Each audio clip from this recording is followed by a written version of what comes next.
Základná škola v Jouse je jedinou školou na Zemplíne, ktorá bola úspešná v projekte Objavme doma divy sveta a dajme o tom vedieť. Na Slovensku sa nachádza až 7 z 890 hmotných pamiatok zapísaných do zoznamu svetového dedičstva UNESCO v 149 krajinách. Patrí medzi ne aj mesto Bardejov. A práve toto mestečko si vybrali na základnej škole v Jouse, aby vďaka projektu Rozvírme prach času a zistíme, čo za taj ukrýval, spoznávali deti túto kultúrnu pamiatku s radosťou a pomocou prežitých zážitkov čo najlepšie.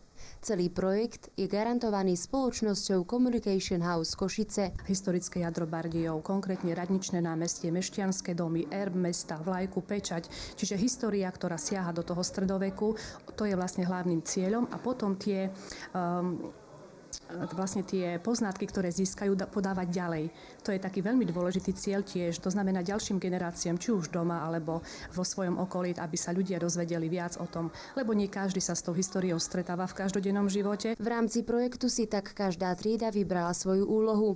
Niektoré triedy zostavujú encyklopédiu, iné vyrábajú tradičné remeslá a výrobky, aby sa viac priblížili k histórii a životu našich predkov. Ďalšie šijú kostýmy a pripravujú divadelné predstavenie, ktoré bude vychádzať z povestí o meste Bardejov. Na hodinách okrem tej klasickej knihy a samozrejme zošitov a tabuly využívame práve to, že cez príbehy, cez rôzne rozprávky, komiksy, práve deti majú to zážitkové učenie a je to oveľa lepšie. Hovorí sa, že radšej dvakrát vidieť, ako raz počuť.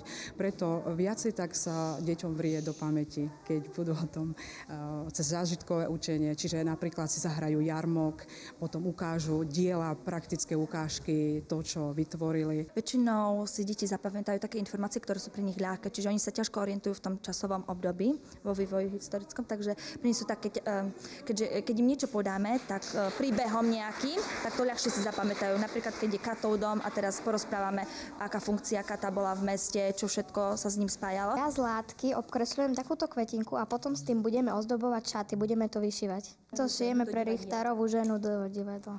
Ja vyrábiam opások. Najväčšou odmenou pre všetky deti školy bude, ak po skončení projektu sa všetko to, čo sa zatiaľ dočítali len v knihách, uvidia aj na vlastné oči. Garanciou tohto projektu je vlastne výlet do mesta Bardejov. Máme detičky, ktoré sú v hmotnej núdzi, možno takých 20-21% na škole, ktoré sú v hmotnej núdzi, to znamená, že sú zo sociálne znevýhodneného prostredia a práve pre nich je to veľkým prínosom. Z Jousy Kristína Bertičová.